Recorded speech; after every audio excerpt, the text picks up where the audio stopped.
wibawa ilahi. Dan biarlah Tuhan Kau yang menyembunyikan hamba di balik kuasa salib-Mu. Hanya nama-Mu yang ditinggikan di tempat ini. Dan kami sehati sepakat saat ini, kami patahkan setiap strategi rancangan si jahat yang mencoba mengganggu pemberitaan firman Tuhan. Dihancurkan, dipatahkan dengan kuasa darah Kristus. Kami undang hadirat-Mu. Kuasa darah Kristus menutup bungkus setiap ruangan ini. Setiap kami pribadi lepas pribadi, kami mau juga mematahkan setiap benteng-benteng keakuhan manusia yang menentang pemberitaan firman Allah. Biar firman Allah kami tangkap seperti tanah yang subur. Biar benih itu tumbuh, berbuah subur, dan kami menjadi terang dan dampak dimanapun kami memuliakan nama-Mu. Berfirmanlah ya Tuhan, bekerjalah Roh Kudus di dalam nama Tuhan Yesus. Sama-sama kita katakan amin. Silakan duduk Bapak Ibu. Shalom semuanya. Ada sukacita. Memang saya lihat wajahnya penuh sukacita karena mungkin awal bulan ya saudara ya. Baru gajian. Siapa sih yang belum gajian saudara? Wah, semua sudah gajian saudara. Ini kok bahas-bahas gajian ini ya? Enggak. Saya membahas sukacita yang senantiasa apapun keadaannya. Sukacita dari Allah selalu hadir di hati kita. Amin. Amin. Baik saudara, siap mendengar firman Tuhan? Amin. Seperti yang nampak saudara, judulnya saya beri bukan banyaknya tapi hatinya. Coba sama-sama kita katakan, bukan banyaknya tapi hatinya. Are you ready? Nah, saya percaya saudara, saat pemberitaan firman Allah ini, mujizat mengalir, terjadi terobosan. Saudara, seperti yang terlihat, mungkin gambarnya terbatas ya saudara. Tapi di sini yang saya tayangkan adalah orang-orang yang tidak populer. Ada yang kenal di sini saudara? Nggak terkenal kan saudara ya? Nggak pernah masuk TV, apalagi masuk majalah, nggak pernah saudara. Tapi yang penting selamanya dikenang dimanapun Injil diberitakan. Saudara, saya yakin dari tempat ini akan ada yang menggegerkan surga saat kita membahas rahasia di sini. Saya amin. Amin. Amin. Amin. Baik saudara, next. Saudara, seperti yang saya katakan, saya mau membahas ada 3 janda, saudara, 3 janda ya saudara ya, dan 1 anak kecil dan 1 jemaat Makedonia. Pasti Anda nggak kenal janda ini, karena namanya juga nggak ada saudara. Cari aja kalau ada. Jadi siapakah 3 janda? Jangan coba-coba bayangkan janda-janda muda teman Anda ya saudara. Kita memang membahas 3 janda, tapi bukan janda-janda yang di luar Alkitab, semua yang di dalam Alkitab ya saudara. Pertama, ini yang akan kita bahas, janda Sarfat. Coba katakan janda Sarfat. Jangan pikir namanya Sarfat ya saudara ya. Sarfat adalah kota di luar Israel. Jadi ini bukan orang Israel, tapi masuk dan menjadi teladan dalam memberi. Kemudian janda Nabi. Coba sama-sama katakan janda Nabi. Bukan namanya Nabi, tapi dia istri seorang Nabi. Saudara, dan yang ketiga janda miskin. Sama-sama katakan janda miskin. Jadi di sini tidak ada Jamila ya saudara. Yang ada janda Sarfat, janda Nabi, janda miskin. Kenapa saudara? Saya harus bahas ya. Berulang-ulang, Alkitab begitu jujur. Jadi namanya nggak ada, bukan karena Alkitab nggak tahu. Ini budaya. Konteks zaman dulu beda sama sekarang. Zaman dulu perempuan kelas 2 tidak boleh berpendidikan, tidak boleh sekolah, tidak boleh politik. Makanya namanya tidak dicatat. Karena itu janda Sarfat, janda miskin, janda Nabi. Wah, saking kelas 2-nya kita perempuan, mau bangsawan, mau apapun, perempuan kelas 2, setara dengan anak kecil. Makanya 5.000 orang belum termasuk perempuan dan anak-anak. Saya sedang bicara kebudayaan, bukan kebenaran. Tapi ketika saya membahas ini, betapa adilnya Tuhan, betapa baiknya Tuhan sama setiap orang. Manusialah yang mengkelas-kelaskan, tapi kasih karunia Tuhan selalu lebih dari yang bisa kita duga. Saudara, di sini ada anak kecil dan ada jemaat Makedonia. Saudara, nanti saya karena ini masih bulan muda, saudara, ya. Ada yang bawa Alkitabnya, saudara? Ayo semuanya angkat Alkitab atau handphone rohani. Siapa yang bawa Alkitab, saudara? Wow, luar biasa, nggak apa-apa, Bapak Gembala yang dapat. Baik, saudara, tapi sebelumnya saya mau bahas ada 5 teladan ini yang punya 5 kesamaan.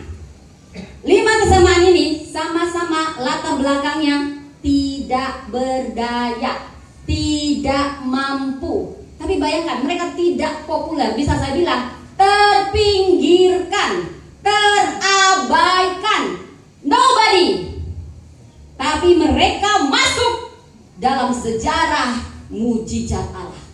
Dan mereka punya kesamaan. Memberi dari kekurangan, bukan kelebihan. Mereka punya kesamaan, kemauan dan ketaatan. Lalu disitulah Tuhan menyatakan kuasanya. Dari sini kita akan belajar satu prinsip penting. Tuhan mencari yang mau, bukan yang mampu. Tuhan mencari yang mau, bukan yang mampu. Saudara, saya yakin Anda semua di sini akan dipenuhi, bukan karena kemampuan kita, tapi terutama kemauan kita. Siapa yang mau dipakai Tuhan? Siapa yang mau dipakai Tuhan? Amin. Tempat ini akan penuh. Tempat ini akan dahsyat oleh orang-orang yang mau aja dulu, saudara. Next, mari kita baca firman Tuhan, saudara. Kita hargai firman Tuhan. Mari kita deklarasikan, aku percaya. Aku percaya.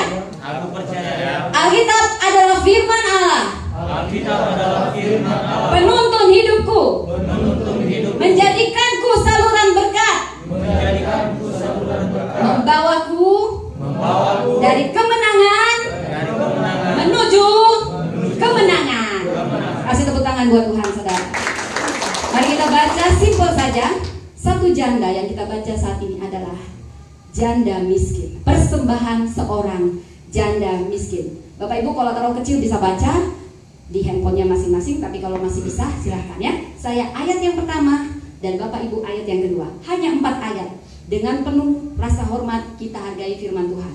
Markus 12 ayat 41 sampai 44. Persembahan seorang janda miskin. Pada suatu kali Yesus duduk menghadapi peti persembahan dan memperhatikan bagaimana orang banyak memasukkan uang ke dalam peti itu. Banyak orang kaya memberi jumlah yang besar. Silakan Bapak Ibu. Lalu ada seorang janda miskin yang memasukkan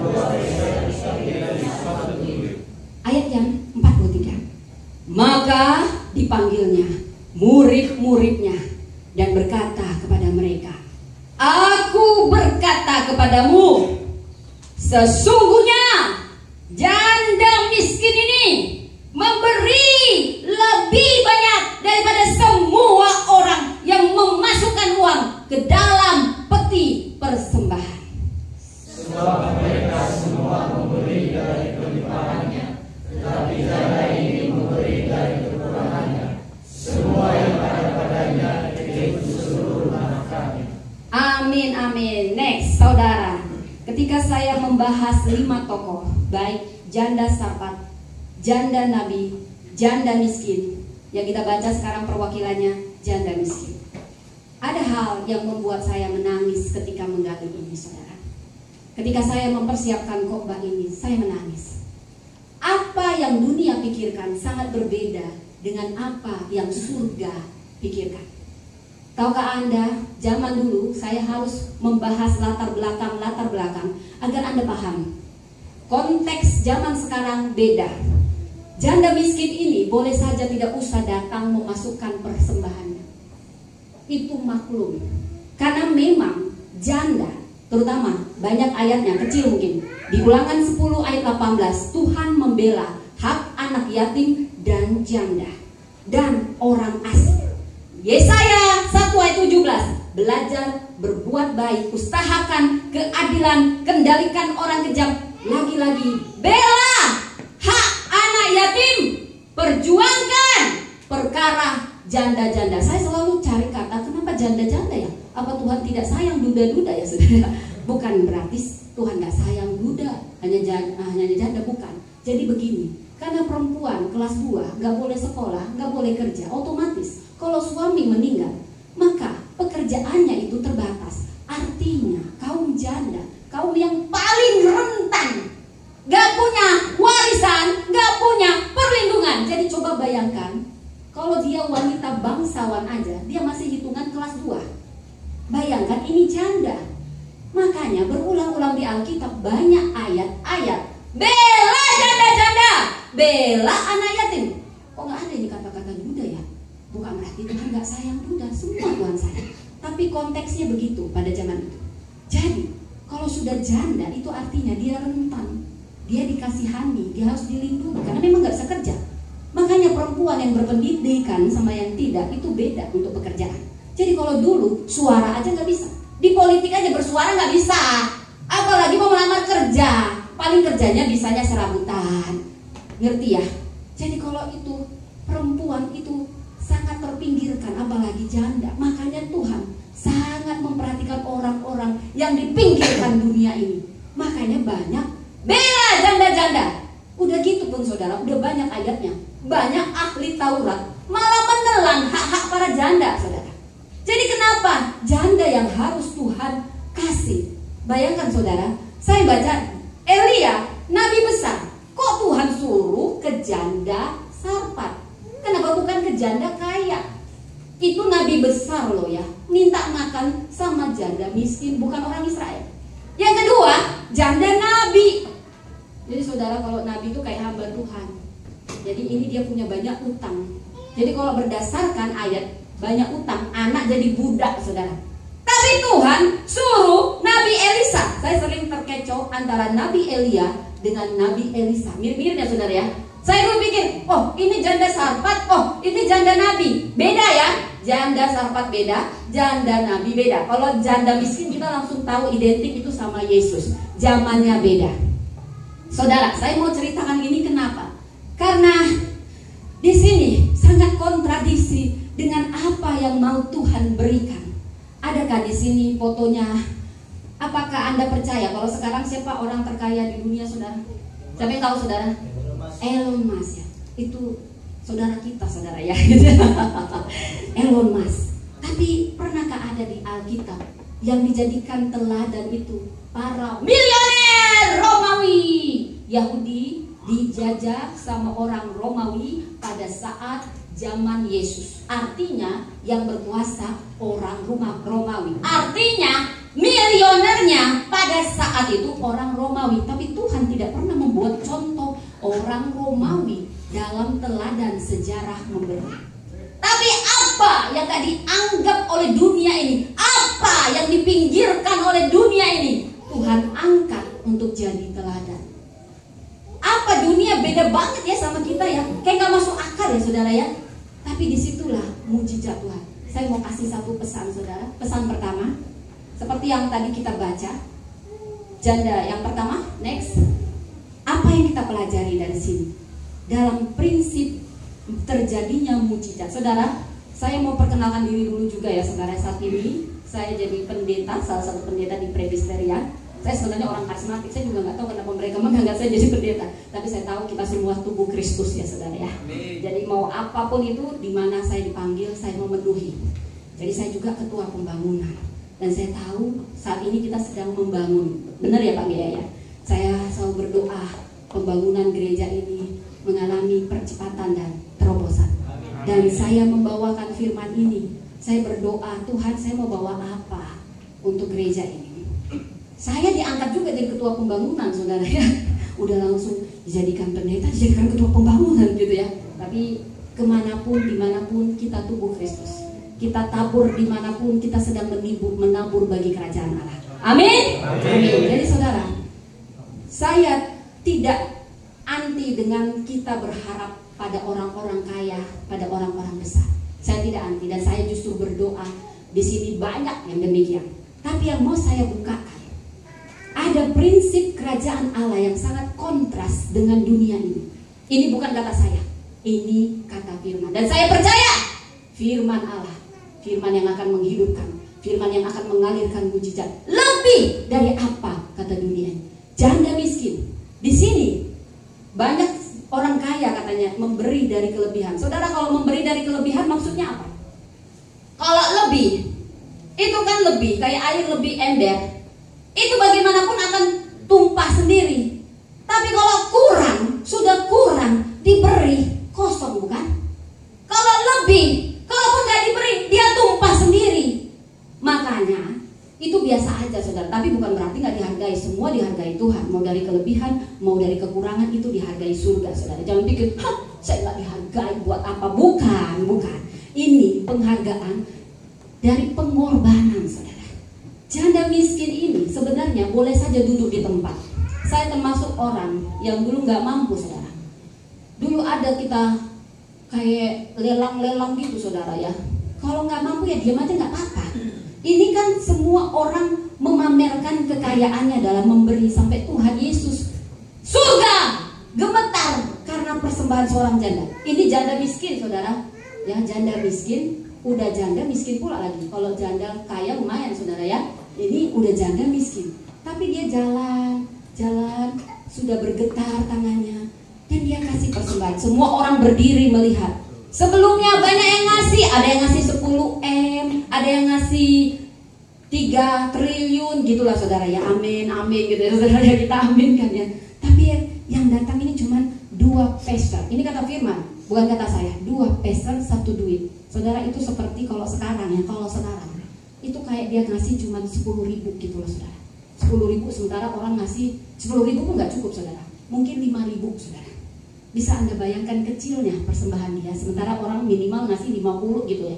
Ini mohon maklum kita bahas cuma untuk membandingkan konteks.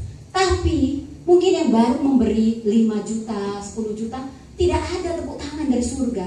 Tapi ketika janda ini datang dengan dia lusuh, pakaiannya lusuh, dia pun mungkin gitu udah janda tua gitu ya. Tapi surga gemetar saudara. Tuhan langsung panggil muridnya, mari, lihat janda ini.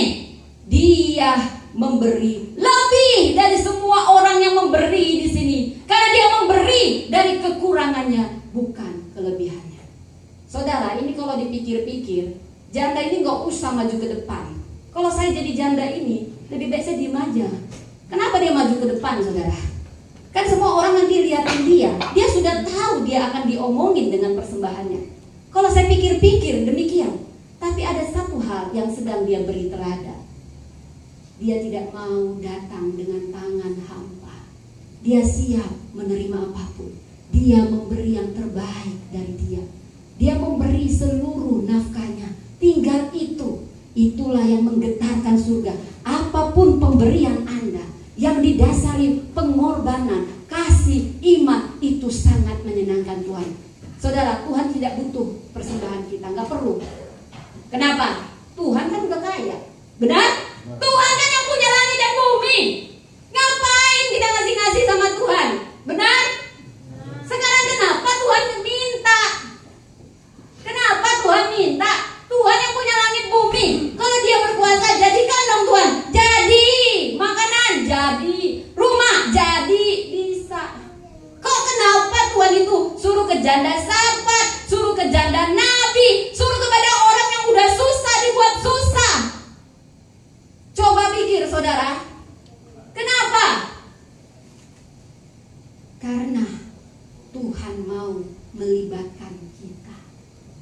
Next saudara, jemaat Makedonia ini dulu orang Kristen, bahagialah kita di sini ya. Bisa kita ini senang-senang ya, memang kita dengar kasus di Padang ya atau dimanapun ya. Tapi dulu saudara, jemaat mula-mula lebih parah. Mereka disiksa. Orang-orang Kristen dulu, pengikut Kristus, jemaat mula-mula, orang-orang susah. Mereka beribadah sembunyi-sembunyi saudara. Mereka itu dibenci banyak orang. Tapi mereka berapi-api Saudara, pada saat itu ada jemaat Makedonia. Jemaat ini, jadi pada saat itu orang-orang Kristen, orang-orang susah sebelum sebagian orang Romawi masuk Kristen. Jadi mereka udah susah, saudara. Mereka dengar saudara mereka yang susah. Mereka tuh mengumpulkan persembahan untuk membantu saudara mereka yang susah. Bisa dibayangin saudara, Paulus berpikir, Allah ini kan udah susah lah, palinglah seberapa. Tapi dia ternganga-nganga. Saudara, coba satu orang, ada yang bisa baca dari Kisah 2 Korintus 8.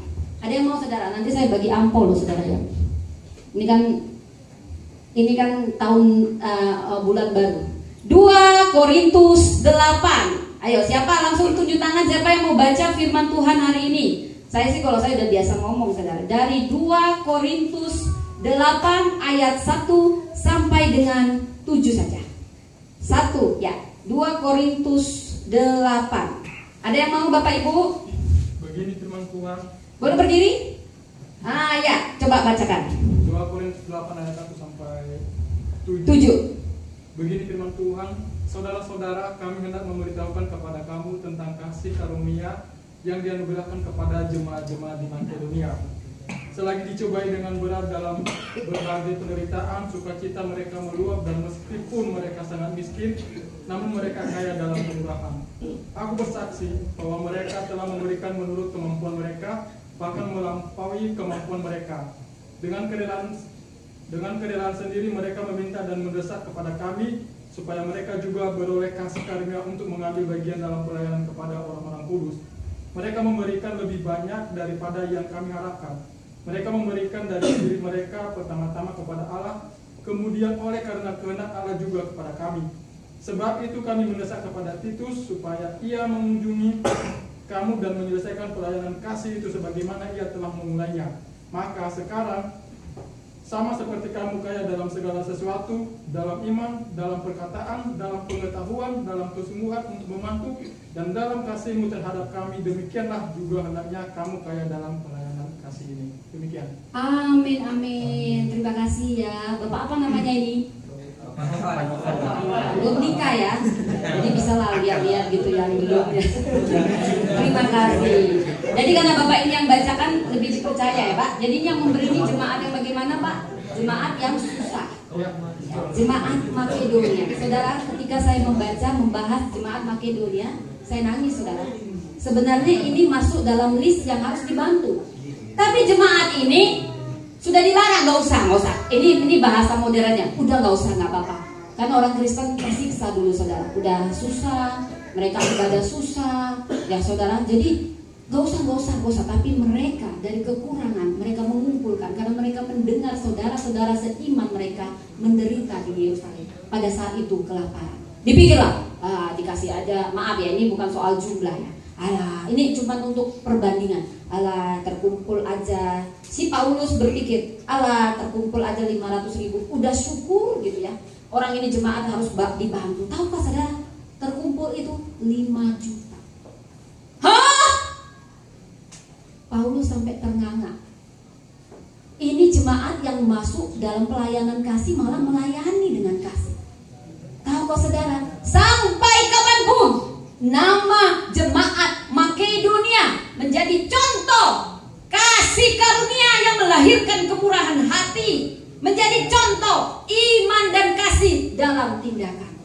Saudara, kita mungkin bilang, oh iya saya beriman, tapi tanpa tindakan. Saudara, ada 2 pesan. Yang pertama, Tuhan melihat hati, bukan jumlah. Sama-sama kita katakan, Tuhan melihat hati, bukan jumlah. Saya tidak bicara jumlah saudara, saya bicara hati. Siapapun bisa memberi tanpa melihat hati, tanpa melihat jumlah. Karena yang dilihat Tuhan, motivasi hati. Ingat, dalam memberi, Tuhan tidak melihat jumlah, tapi melihat hati. Berapapun yang digerakkan Roh Kudus, jangan pernah datang tanpa membawa persembahan ke rumah Tuhan. Saudara jangan pikir, kalau saya memberi ke gereja, itu kan buat pendetanya. Oh, Anda salah, nggak ada urusan itu sama pendeta, saudara. Anda memberi atau tidak, pendeta akan dipelihara Tuhan. Amin. Amin, kita hamba Tuhan ya. Soalnya saya udah jadi pendeta Bapak Ibu ya.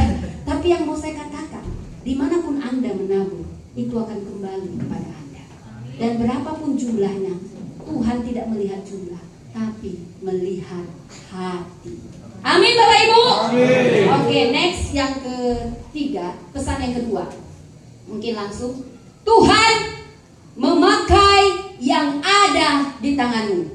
Ini kunci-kunci yang perlu diperhatikan. Pertama, Tuhan tidak lihat jumlah, tapi lihat hati. Kedua, mungkin next slide-nya, Tuhan memakai yang ada di tanganmu. Sama-sama katakan, Tuhan memakai yang ada di tanganmu. Saudara, masih ingat kisah Musa? Apa yang ada di tanganmu Musa? Tongkat Tuhan. Pergi selamatkan bangsaku Musa. Tapi aku berani Tuhan. Banyak kali cincongmu Musa. Cincong ya saudara ya, bukan cincau ya. Cincau lain lagi saudara ya. Sekarang kalau Tuhan tanya, apa yang ada di tanganmu Pak Gea? Amin. Apa yang ada di tanganmu Pak Jaluku? Semua ada. Semua ada. Saudara, saya mau lihat ini, ada 5. Ada janda sarpat, ada janda nabi, ada janda miskin. Tuhan tanya apa? Lihat lewat nabinya ya. Jadi kalau nabi itu perwakilan Tuhan, hamba Tuhan itu perwakilan Tuhan. Jadi itu suara Tuhan kalau bertanya keadaannya.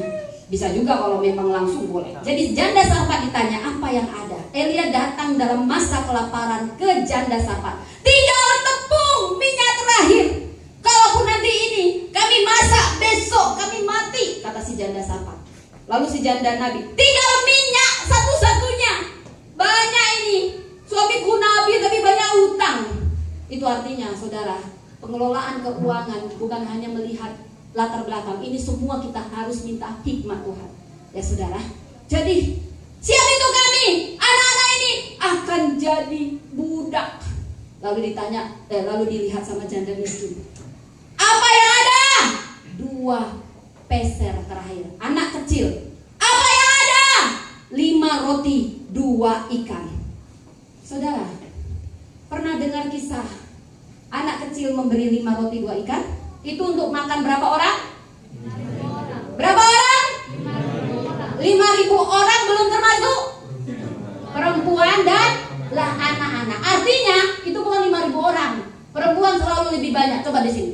Mana lebih banyak sini? Perempuan atau laki-laki? Nah, kalau laki-laki aja 5.000, berarti perempuannya taruhlah 6.000. Anak-anak mana lebih banyak? Kadang-kadang anak-anak anaknya 2 gitu ya saudara ya. Sekarang aku tanya di sini, siapa yang suka bawa bekal, bawa bontot? Siapa? Saya termasuk. Sekarang saya dilatih hemat itu, hemat, sehat, efektif, efisien. Jadi nggak usah malu bawa bekal. Kadang malam makanan bekal itu lebih sehat, lebih hemat, lebih cepat. Amin. Sekarang saya tanya mama-mama kalau pergi nanti dari pagi sampai sore, ada yang nggak bawa bekal? Saya tanya mama-mama dulu di sini. Mama-mama sini biasa bawa bekal nggak? Aku bawa bekal. Mama-mama itu identik dengan persiapan. Setuju? Setuju? Ya. Siapa sini mama-mama yang suka bawa bekal kalau misalnya berpergian? Coba saya lihat dulu yang sama dengan saya. Wah, ini mama-mama keren ini berarti ya saudara ya. Oh, yang lain belum mama-mama gitu ya saudara. Masih anak gadis. Nah, itu salah satu kunci ekonomi, harus tahu berhemat saudara ya. Jadi suaminya kalau istrinya suka bawa bekal, itu berarti istri bijak. Itu berarti istri yang tahu menjaga ekonomi. Karena saya termasuk di dalamnya. Dan banggalah Anda punya istri yang suka buatin Anda bekal.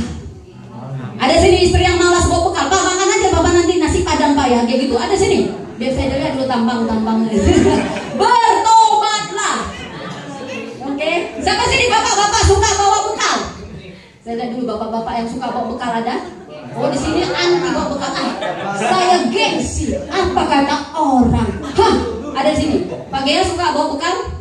Istri yang buatinya itu istri bijak, itu istri luar biasa. Kalau ada istri-istri udah tahu mau berpergian, asih handphone saja dia, asih berbeli-beli, nggak mau dipersiapkannya, berarti itu perlu ditegur. Ibu, mama, kita harus jaga perekonomian, jaga waktu. Saudara, kalau Anda berpergian itu makan waktu, cari tempat, cari apa, harus makan di mobil. Kita bisa di bawah, bisa di atas. Itu namanya bijak, ya. Jadi kalau istri mau persiapan, itu istri yang bijak. Saya sekali kau kasih dia hadiah, ya, karena kalau dia nggak begitu, banyak pengeluaran, saudara, ya. Banyak pengeluaran. Jadi kau kasih dia hadiah, terima kasih mama, kau kasih aku bekal, harusnya pengeluaran 1 juta jadi 300.000. Itulah hebatnya mama berdaster. Jangan kau remehkan mama berdaster. Amin. Amin mama. Saya mama disenangkan suami karena itu selalu aja bekal. Ada papa sambil dia nyetir, saya kasih dia makan, saya kasih dia makan. Nah itu baru dia kasih saya amplop. Ya kan lebih baik sama saya amplopnya daripada rumah makan. Benar? Nah, gitu saudara ya. Tapi mau saya bahas di sini, kenapa saya bilang begitu? Coba bayangkan 5.000 laki-laki, berarti perempuannya 6.000. Tapi yang ngaku bawa bekal cuman 1 orang anak kecil. Berarti apa? Yang lainnya bohong. Pasti dari 5.000 itu ada mama-mama yang bawa bekal, benar? Tapi mereka gengsi ngaku. Artinya apa? Ngamanin diri. Mereka ditanya lo sama murid Yesus siapa yang bawa bekal. Mama, diam dulu. Mama, aku termasuk. Udah kita amankan diri kita, yang penting kita gak nyusahin orang. Aku termasuk seperti itu. Tapi itu juga gak bisa disalahin, karena memang itu manusiawi. Tapi yang mau saya bahas di sini, ketika ditanya Yesus pun gak usah pakai nanya-nanya kenapa, udah tahu kelaparan. Udahlah Yesus, kau kan Yesus anak Allah, jangan buat malu dong. Nanti ketahuan bekal kami cuman ini. Saya yakin dari 5.000 laki-laki pasti ada istrinya yang buat bekal, tapi diem. Cuman ada anak kecil yang bekalnya 5 roti jelai. Itu dari rotinya saya bahas dari bahasa aslinya. Ini bukan anak bangsawan, ini anak rakyat di bawah rata-rata. Karena kalau rotinya roti jelai, itu roti orang biasa. 5 roti, 2 ikan, tapi pede. Ini yang Tuhan senang. Saat ditanya, apa yang ada padamu? Sebagian bohong, gak mau ngaku, ngamanin diri. Padahal Tuhan mau jadikan dia saluran berkat. Coba bayangkan, ini bukan kata saya, ini rema yang saya dapat ketika membahas. Kenapa cuma anak kecil yang maju? Mana mama-mama sama bapak-bapak? Karena sudah terblok pikirannya. Saya pun termasuk orang yang terblok pikirannya. Aduh, ini nggak bisa ini ngasih makan 5.000. Udahlah, diam-diam aja lah, udahlah. Jadi buat malu. Tapi ada anak, ketika ditanya, itulah makanya dibilang, jadilah memiliki iman seperti iman anak kecil. Saya percaya dia bukan melihat bekalnya, dia sedang melihat Yesus. Dia mendengar banyak mujizat Yesus lakukan, dan dia yang jujur. Apa yang ada padamu? Yesus sedang menguji. Dia bisa buat 5.000, jangankan 5.000, 5 miliar dia bisa kasih makan sekejap. Pop! Kenapa mesti ditanya-tanya Yesus? Dia sedang menguji iman. Dan bukan hanya menguji iman, tapi melibatkan siapa kita. Kita hanya debu, dilibatkan dalam kuasanya. Baiknya Tuhan itu. Baiknya Tuhan itu. Saudara, kita sedang dilibatkan ketika memberi bentuk kita punya iman pada Tuhan, bahwa kita percaya yang sedikit ini Tuhan bisa jadi mujizat di tanganmu. Itu Tuhan senang. Dia sedang menunggu hati kita yang tidak melekat pada apa yang kita miliki, tetapi percaya. Dan hanya anak kecil yang jujur, karena aku yakin anak kecil ini sudah sering mendengar mujizat yang Yesus lakukan. Siapa yang punya makanan? Semuanya dia. Anak kecilnya mungkin ada 2 orang, mungkin mamanya yang malah nyuruh. Saudara, dari sini saya belajar apa yang ada. Tuhan gak minta yang besar, tapi dia sedang menanti, rela. Sebenarnya Tuhan, bukan kita yang menunggu ya Tuhan. Tapi Tuhan yang sedang menunggu hati kita yang rela. Bukan Tuhan yang menunggu kita, bukan kita yang menunggu Tuhan, Tuhan yang menunggu. Nak, aku nunggu kamu. Kamu mau diberkati, kamu percaya. Kamu nungguin Tuhan, kapan saya diberkati? Kapan saya diberkati Tuhan? Iya, sini saya mau berkati. Tuhan tidak pernah minta yang gak ada. Jadi gak usah maksa juga. Wah, gak perlu dipaksa-paksa, saudara. Saya pernah juga gitu untuk jaga gengsi, apalagi saya orang Batak kalau di pesta ya saudara ya. Saya mau ngaku aja jujur ya. Ayo hadiahnya. Ini semua harus menunjukkan bahwa kita dikaya. Sampai saya berutang saudara. Demi gengsi. Dan itu salah. Betapa baiknya Tuhan kita. Dia tidak pernah minta yang gak ada, tapi yang ada. Apa kita mau melekat? Saya suka lagu Batak. Saya dulu di sekolah HKBP. Saya dulu dari gereja HKBP. Saya itu pernah nangis. Baru saya paham lagu ini. Dison adon huboan Tuhan, parbueni ngoluku naso tardok nian, sadiama argana Tuhan, molo saini rajuman sude dengan basam, jaloma Tuhan, sailas maroham. Saudara, waktu itu saya punya uang segitu, saudara. Dan Tuhan tidak pernah mempermalukan. Dia tidak pernah minta yang tidak ada. Dia tidak lihat juga. Saya ingat janda itu waktu sekolah minggu, saya terjamah. Dan saya ingin kembali punya iman waktu saya kecil, saudara. Berapa dari kita yang bohong, saudara? Saya tidak bicara jumlah, tapi apa yang ada, pergunakan. Ini tidak bicara uang. Yang ketiga, next kita akan belajar dari Mother Teresa, seorang biarawati. Saudara, dia juga orang susah, tapi dia bantuin orang susah. Dengan apa? Pertama, dengan kasih.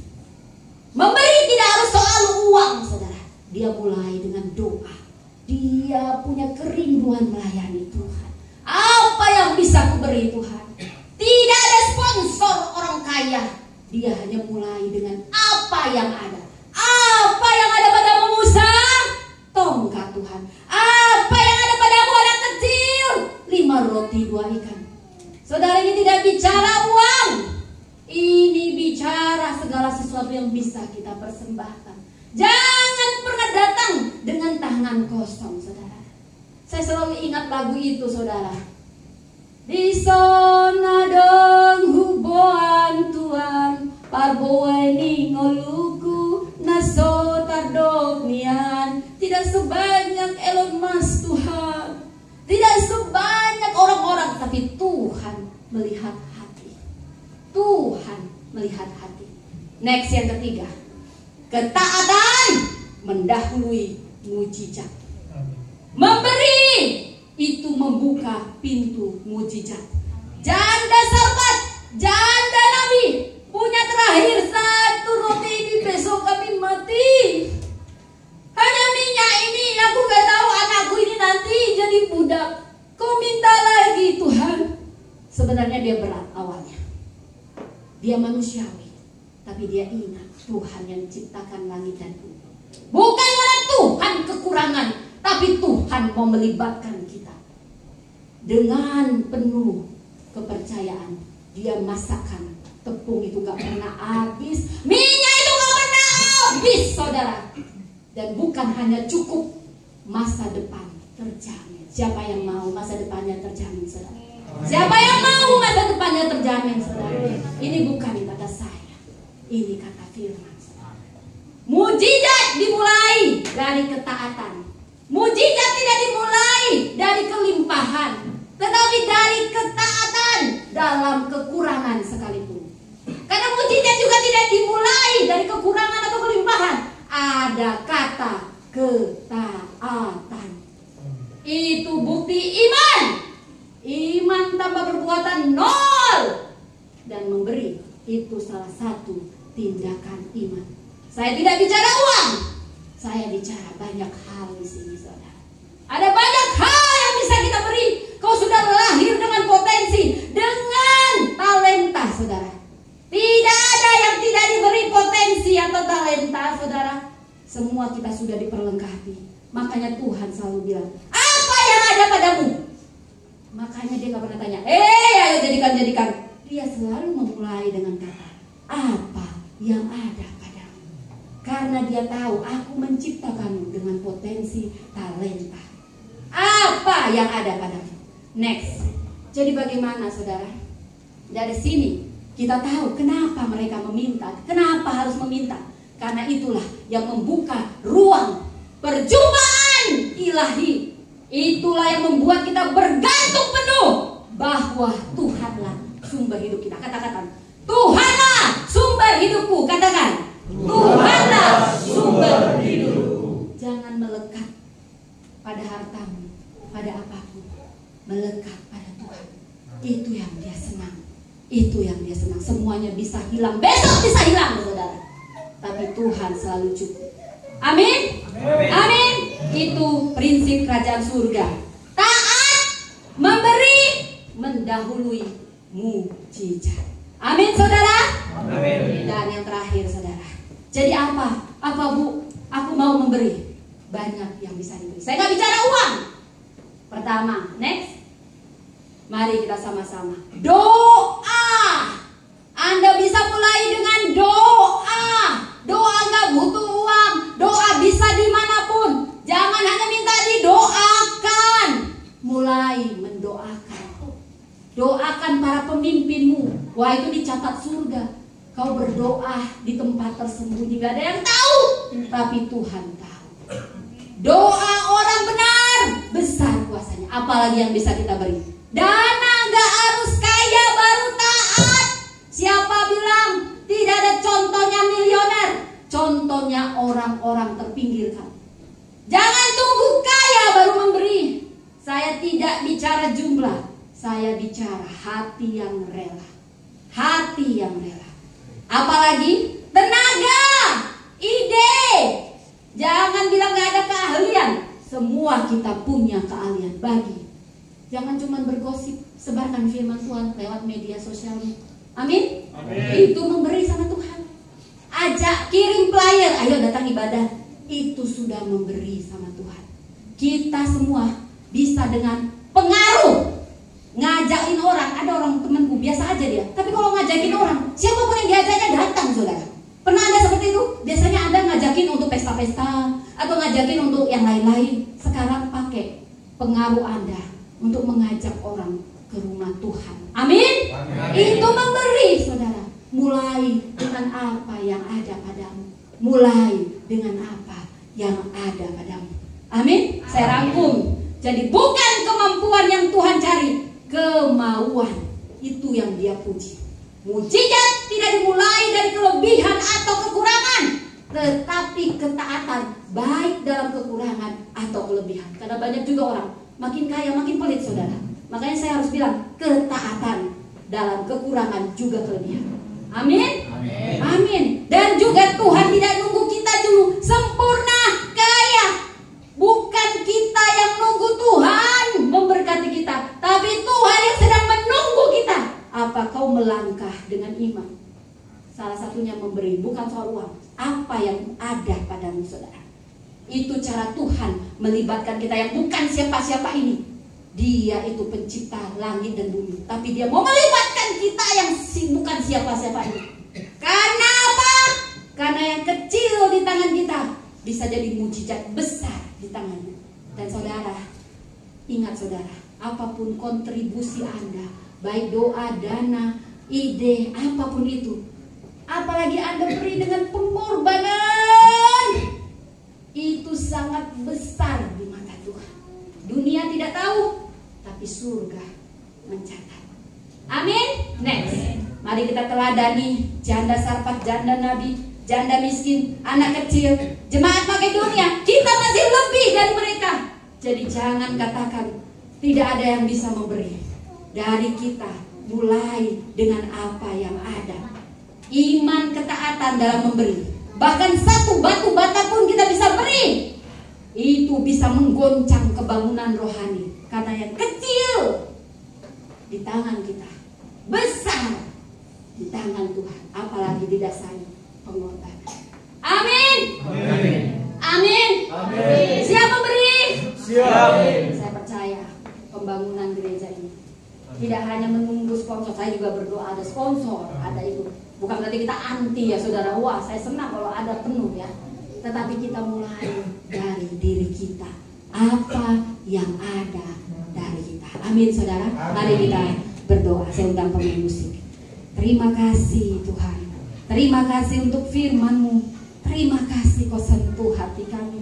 Kami bukan siapa-siapa, tapi Kau melibatkan kami untuk mengalami kuasa-Mu yang besar, mujizat yang besar. Saat kami mau belajar taat Tuhan, ketaatan mendahului mujizat. Aku berdoa ini terjadi pada jemaat-Mu Penuai Tangerang ini. Ada mujizat, ketaatan mendahului mujizat. Terjadi mujizat di sini. Apapun kerinduan mereka untuk pembangunan rumah Tuhan, Tuhan sudah lebih dari cukup. Tuhan akan gerakkan semua orang dan yang kecil di tangan kami menjadi mujizat besar di tangan-Mu. Berkati semuanya Tuhan. Berkati semua upaya. Berikan hikmat, ide-ide kreatif, dan rumah Tuhan akan terbangun dengan kasih karunia Tuhan yang selalu lebih dari cukup. Terima kasih Tuhan. Di dalam nama Tuhan Yesus. Sama-sama kita katakan amin. Terima kasih, Tuhan memberkati.